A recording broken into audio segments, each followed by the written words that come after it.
বিশ্বকাপের আয়োজক হওয়ায় ওয়েস্ট ইন্ডিজকে ফেভারিট হিসেবেই দেখছেন দেশটির সাবেক পেসার কার্টলি অ্যামব্রোস।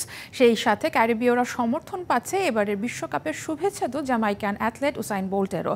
গত দুই বিশ্বকাপে ভালো পারফরমেন্স করতে না পারলেও টি-20-তে আবারও দাপট দেখাতে চায় ক্যারিবীয়রা। ড্যারেল সামির নেতৃত্বে ক্রিকেটের শর্টার ফরম্যাটে ত্রাস হয়ে উঠেছিল ক্যারিবীয়রা। জয় করে 2012 আর 2016 টি-20 বিশ্বকাপও। এরপর হঠাৎই যেন মরক লাগে ওয়েস্ট ইন্ডিজ ক্রিকেটে। টি-20 বিশ্বকাপে বেশ কবছর ধরেই নিজেদের জৌলুস হারিয়েছে ওয়েস্ট ইন্ডিজ।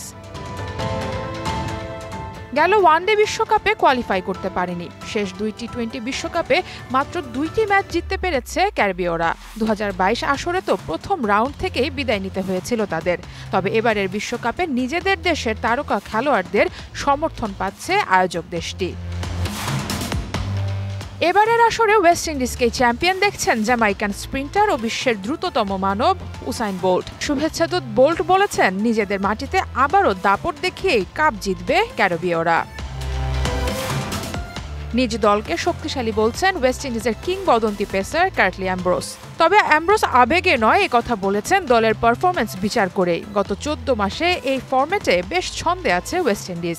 শক্তিশালী সাউথ আফ্রিকা, ইন্ডিয়া ও ইংল্যান্ডের বিপক্ষে সিরিজও জিতেছে তারা। সে কারণেই স্বাগতিকদের তৃতীয় বিশ্বকাপ জয়ের আভাস পাচ্ছেন এই পেসার।